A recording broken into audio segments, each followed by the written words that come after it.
はい、皆さんこんにちは。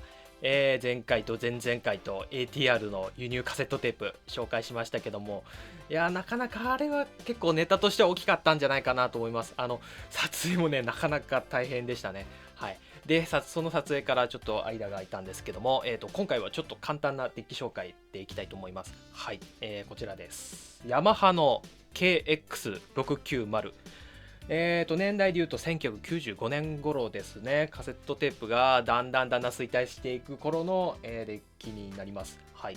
まあ、ヤマハで有名なデッキといったら K1 がありますよね。K1X とか K1XW とか、はい、があるんですけど、衰退期に入った頃のヤマハのデッキっていうことで、なんですけど実は隠れた優等生です。まあ実は僕も数年前に初めて触って、こいつの、優等生ぶりにね、ちょっとまあなんて言ったらいいのかな、ちょっと感動したというかちょっと嬉しくなっちゃったっていうところもあるので、まあそういった点をちょっと、重点的に紹介してみたいと思います。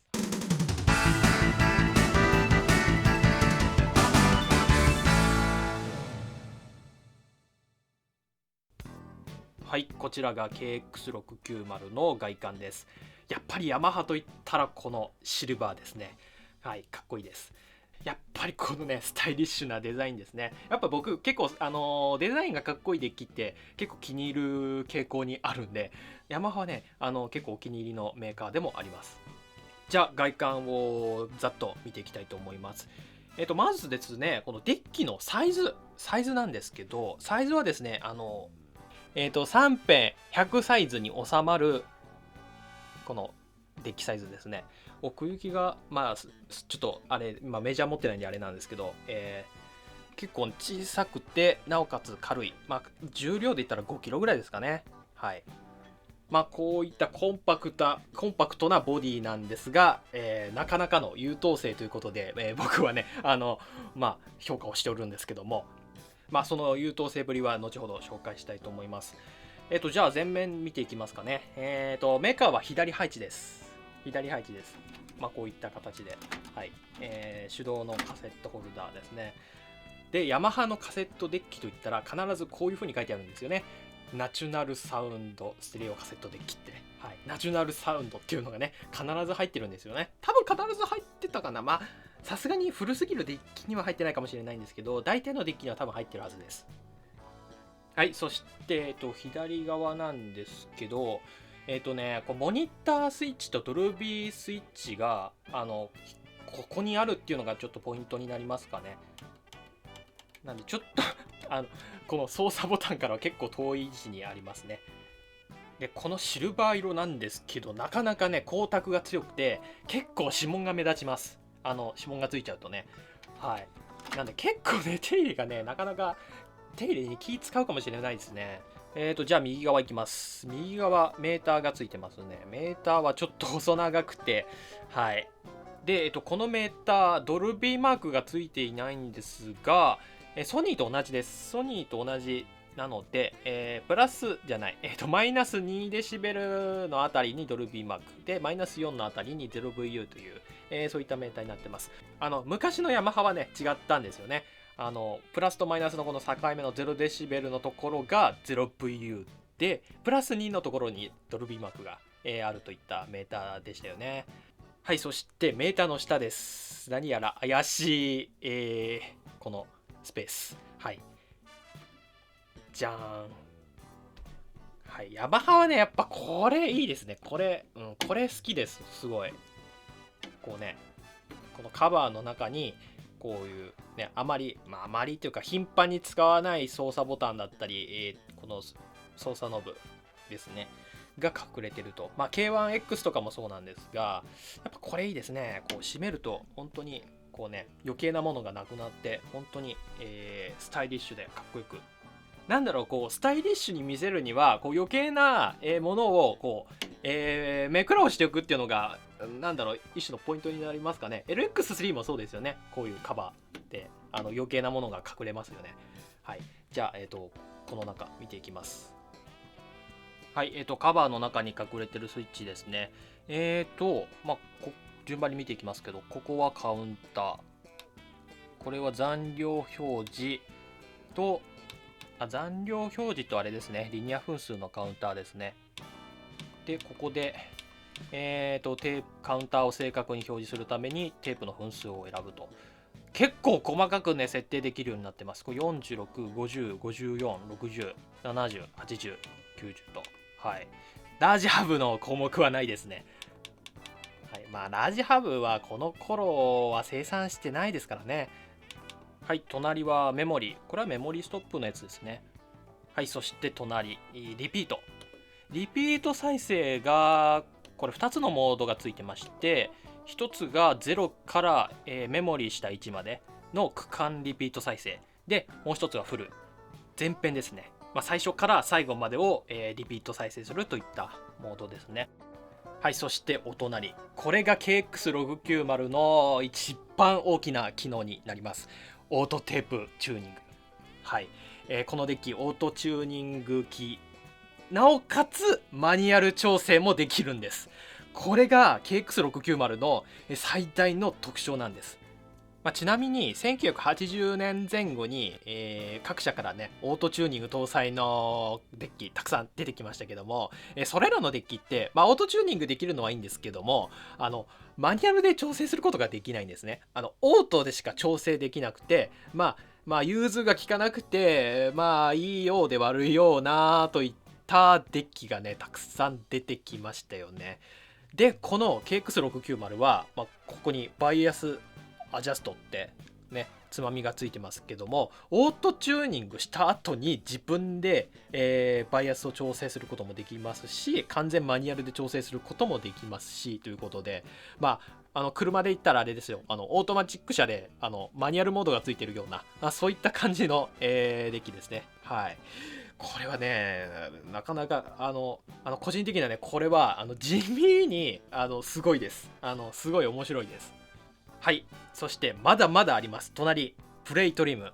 これヤマハだけしかついてないかな。パイオニアだとなんかフラットシステムという自動でこう調整するような、再生音質を調整するような機能がついてますけど、ヤマハはプレイトリムという名前で、これで再生の時に使うんですが、これ再生の時に回すと広域が、調整されるんですね。なのでこれを右に回してあげれば広域が強くなりますし、逆に左に回せば、広域がちょっと抑えられるといった、再生面でもねこのありがたい機能がついてまして、はい。そして残り2つはカセットデッキにはどのカセットデッキにもついている、バランス調整と、録音レベルのボリュームですね。そういった形であまり操作しない、特に調整関係のこの操作がこのカバーの中に、隠れてると、そういったレイアウトになってます。ちなみにこの下のモデルである KX580 になると、さっき、デッキの左側にありましたドルビーのスイッチがですねここに来るんです。はい、ここに来るんです。さあ、そしてじゃあ右行きますかね。もう右はテープの操作ボタンなんで、そこもう説明するまでもないかもしれないんですけども、ストップ、プレイでイントロスキャン、これ前から順番にね曲の頭の部分をちょこちょこっと再生していくのと、後ろからちょこちょこっと再生していくっていうこともできて、両方こうイントロスキャンができるという風になってます。でこれサーチミュートっていうボタンがついてますけど、録音状態じゃないときは押しながら早送りか巻き戻しを押すと、選曲モードですね、次の曲にスキップするとか曲の頭に戻るとか、そういった機能で、録音スタンバイ中にこれをやると、レッグミュートの機能が、使えるということで、なんか兼用のボタンになってますね。そうそう、大事なことを忘れてました。ここ見ていただくと分かるんですけど、ドルビー BCS、 はい、このデッキドルビー S を搭載しています。ドルビー S が使えます。はい。ではヘッド周りを見ていきますかね。で、リットにヤマハ GF ヘッドって書いてありますけど、その正体はですね、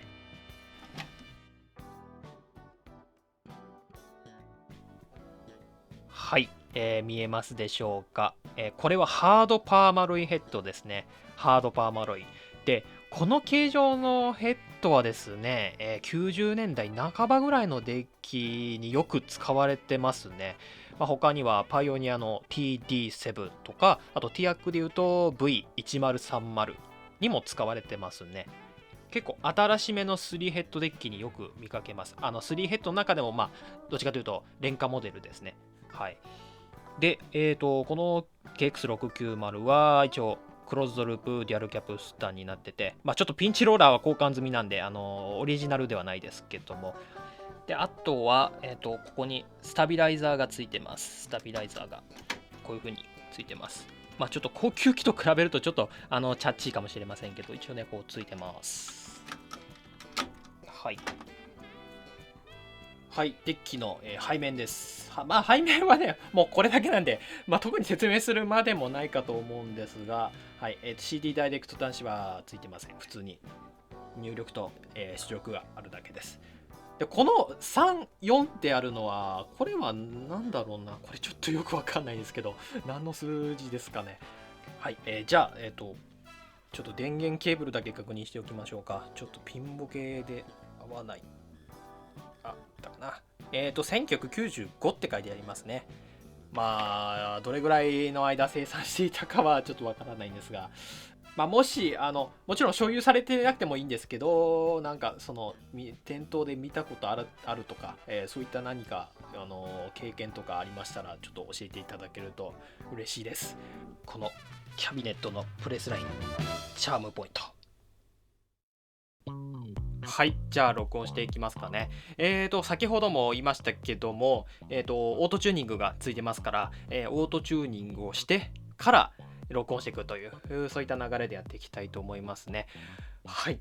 では、ヘッド周りをちょっときれいにしましょうか。はい。じゃあ、クリーニングタイム。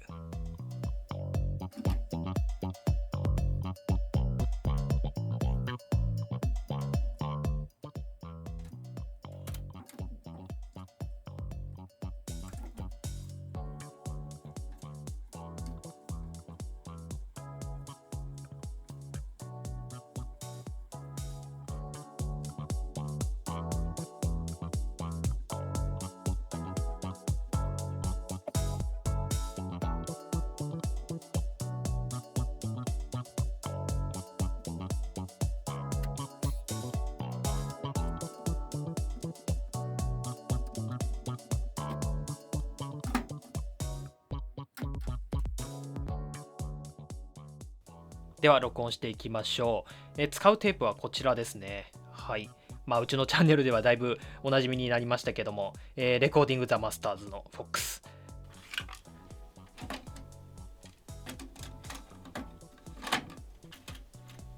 さあ、オートチューニングです。オートチューニングのやり方なんですが、難しくはないんですが、ちょっと注意点がありまして、じゃあまずここを開けます。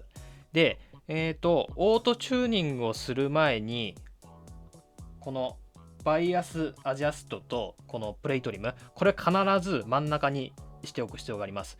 これいじっちゃうと、例えばこうやってバイアス浅めにしたまんまだと、これが基準になってフラットに調整されちゃうんで、なんで必ず真ん中に。で、プレイトリムも一緒です。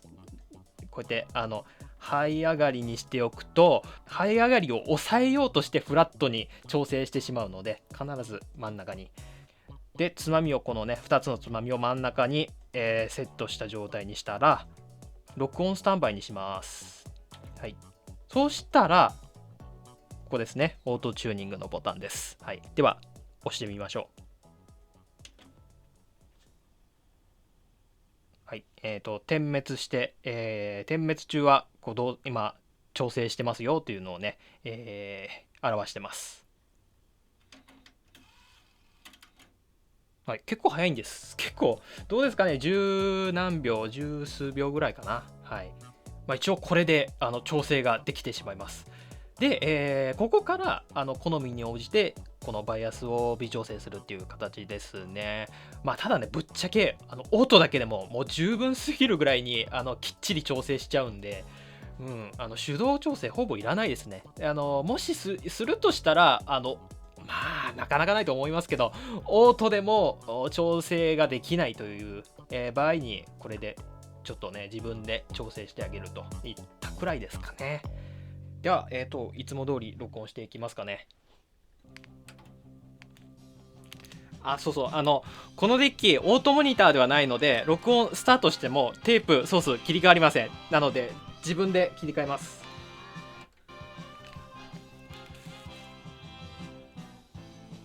だいたいプラス2くらいを狙っていきます。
はい、これが KX690 の音です。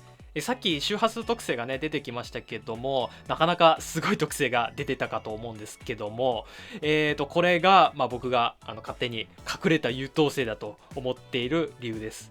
はい、ノーマルテープでも 20kHz くらいまでフラットの特性が、出てしまいます。もちろん FOX だけでなく UR も出ます。はい、であと音質の特徴なんですけども、どっちかというとティアックに近いのかな、忠実派ですね。はい、たださっきも言いましたけど20kHz まで、ティアックの4桁世代と比べたら周波数レンジがものすごく広いんで、やっぱりなんて言ったらいいかな、ちょっとこっちの方がデジタル寄りの音はしますかね、やっぱり。ただ昔のセンダストヘッドが乗ってる、例えば K1XW とかのようなすっごい透明感のある高音っていうのはちょっと残念ながらないですかね。はい、やっぱり CD に合わせてやっぱちょっとデジタル寄りの音になってると思います。ただ忠実に録音する能力はすごいと思います。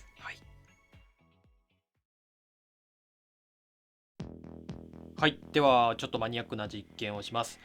今パソコンに映ってるのはこれ FOX にホワイトノイズを録音してるんですけど、それの周波数スペクトルですね。はい、じゃあ今からプレイトリムをちょっといじってみます。いじってどう変化するかですね。はい、じゃあちょっとやってみますね。じゃあ上げてみます。プレイトリムを上げてみます。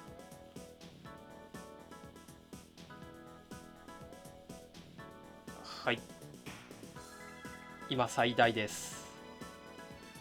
結構上がります。だいたい 1kHz からぐーんと上に上がってますね。はい、今プレイトリムは最大になってます。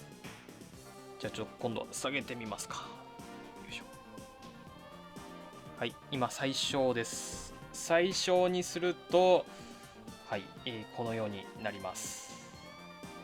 じゃあ一旦プレイトリムは真ん中にして、じゃあバイアス調整だったらどういう風に変化するかちょっと違いを見ておきましょう。はい、じゃあバイアスアジャストをじゃあ今度浅くしますかね。バイアスを減らすとはい、見ていただくとプレイトリムと比べるとちょっと変化の仕方が違いますよね。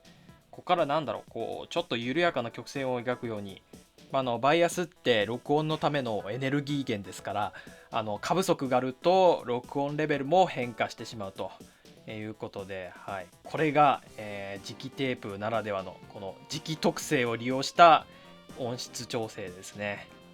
はい、マニアックな実験でした。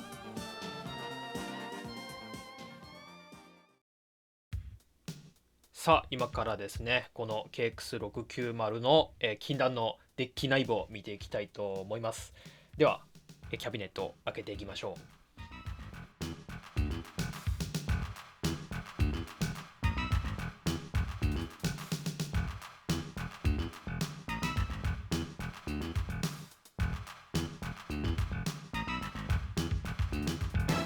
はい、キャビネットのネジは左右側面に2本ずつと後ろに3本ですね。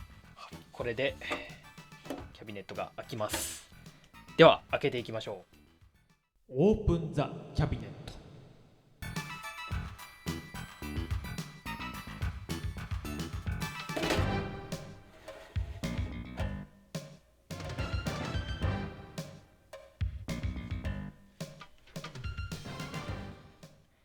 はい、キャビネットを開けてみました。開けると基板がこういう風にレイアウトされてまして、まずはざっくり、見ていきます。メカがここですね。メカがここで、電源トランスがここにありますね。トランスがあるってことはここが電源です。はい、で、このなんかどぶといフラットケーブルを、連結しているのがこの基板。はい、では各所を詳しく見ていきたいと思います。まずメカの部分、モーターが3つです。はい、3モーターのタイプですね。これがキャプスタン用、これがリール用、そして、アシストモーター、これです。はい、分かりやすい3モーター構成のメカだと思います。で、このメカの特徴ですね。右側、つまり巻き取り側ですね。のフライホイール、なかなかね、重たいのがついてるんですよね。で、デュアルキャプスターなんで当然ですけど、反対側、送り出し側にもフライホイールがありますね。はい。で、もう一つはアシストモーターの部分なんですが、はい。ここにベルトがありますね。ベルトがありますね。はい。見えますかね。ここです。ここに、細くて小さなベルトがついてます。某なんとかタイマーを仕込んだメカになんか似てなくもないかなという感じなんですけども、これがアシストモーター、メカを駆動するためのモーターとベルトですね。はい、では手前に行きましょう。電源です。電源、これトランスで、コンデンサーがねここにあります。ここにオーディオ用のコンデンサーがいますね。デュオレックス2。隣はこれは松下のあれですね、オーディオ用コンデンサーですね。はい。はい、ではお隣の基板に行きますね。はい。で、デッキを制御しているマイコンがここですね。はい。表からは見えません。で、ここ HP アンプって書いてあるのが、これヘッドホンアンプ。で、ここ、基板にどこが何の機能の回路なのかっていうのは、こういうふうに書いてあるんですごく分かりやすいですね。ここがメーターで、プレイトリム、ここでプレイトリムのあれですね、機能をやってるんですね。でもといってもこれだけですけどね。バイアスコントロール、オートチューニングに関わってくると思うんですけど、これがそうか、トリマーがありますね。ノーマルポジションとハイポジションでこうやってトリマーで基準値を調整できます。で、ここにメタルって書いてあるんですけど、これはメタルテープの録音の調整ですね。はい、そして、デッキの右側ですね。ここが、PB アンプって書いてありますけど、これが再生アンプです。ここはなかなかあれですね、オーディオ用のコンデンサーしっかり入ってます。デュオレックス2、エルナのデュオレックス2がこうやって入ってます。このオペアンプも2043なんで、グレードのいいやつ使ってますかね。ミューズに比べたらあれですけど、でも2043は僕も結構気に入ってるオペアンプです。はい。で、残る部分は、全てドルビーです。ドルビー関係です。基板にどれが何のドルビー回路なのかっていうのは書いてあるんで、一目瞭然だと思うんですけど、例えばこれはドルビー S のエンコード L ということなんで、録音用のドルビー S の左側の回路ということになりますね。で、こっちはドルビー BC。B と C はこのチップ。はい。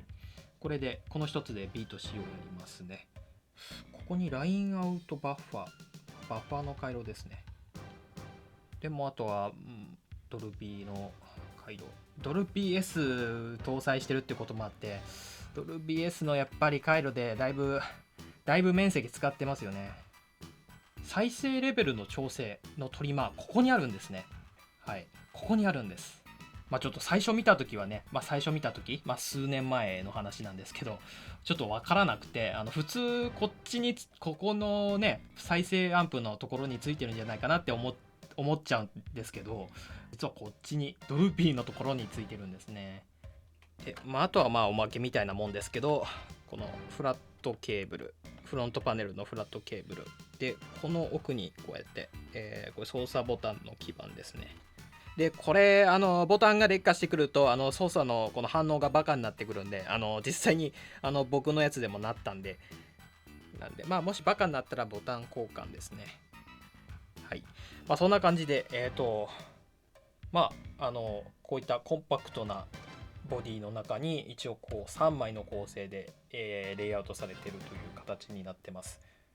年代がねだいぶ後の方なんで、こうやってあれですよね、半導体部品でこうぎっしりこうなんて言ったらいいかな、こう凝縮してるような感じですよね。これが1980年代前半とかもっと古いデッキになると何枚もの基板になってね、恐ろしいことに、中身がね恐ろしいことになってるかと思うんですけど、はい、もうこれだけチップが小型化すると、もうこんなコンパクトなボディにドルビー S、 そしてすごいスペックですよね。これを凝縮できるということで、はい、これが隠れた優等生の、頭脳となっております。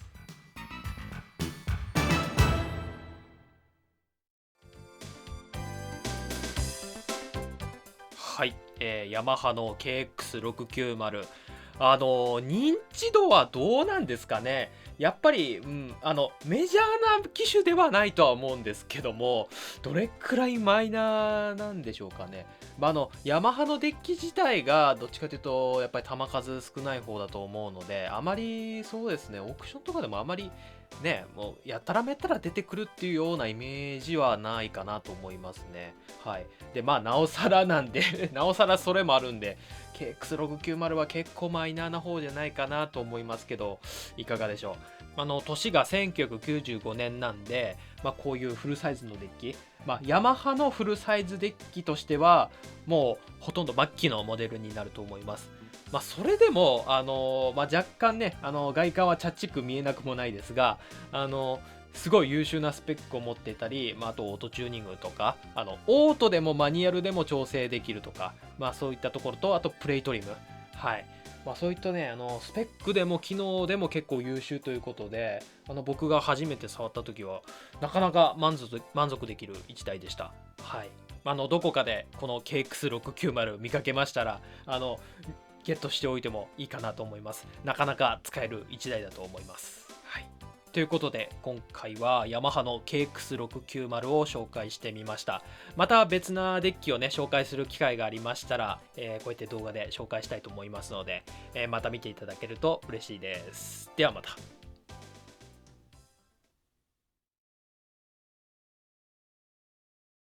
さあ、ここからはおまけパートです。ここにカセットテープが置いてあるのに気づきましたか？気づかない人はいないと思いますけども。はい。前回ですかね。前回紹介したこの ATR のコバルト、ハイポジションテープ。ですね、コメント欄で、オートチューニング機でやってみたらどうなるかっていうのが、ちょっと、興味がおありな方が、いらっしゃったようなので、せっかくですから、これ、オートチューニング機です。はい。ちょっとね、やってみたいと思います。ちょっとじゃあ、カメラのアングルちょっとあれ。ちょうどタイミングよく、このオートチューニング機である KX690 を、メンバーさんからお預かりしてたんで、ちょうどいいですね。はい。じゃあ、これでね、こいつの品質は、前回の動画で紹介した通りなんですけども、この品質のテープを、無事に調整できてたら、このデッキ、超優秀だと思います。はい。じゃあ、やってみますね。ゴールドシリーズです。さあ、いきますかね。はい。じゃあやってみますね。では行ってみますね。今から僕も初めてやるんでちょっとドキドキしてます。はい。では行きます。レディー。ここじゃないな。ここですね。レディー、ゴー。お、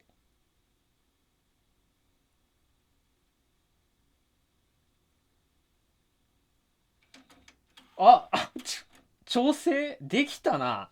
できたな。ちょっと。はい。オートチューニングという表示ついてますよね。はい。オートチューニングできたみたいです。はい。じゃあですね、オートチューニング成功したということで、このテープに録音した音と、あと特性ですね、は、この後貼り付けておきますので、ぜひチェックしてみてください。はい。では、また。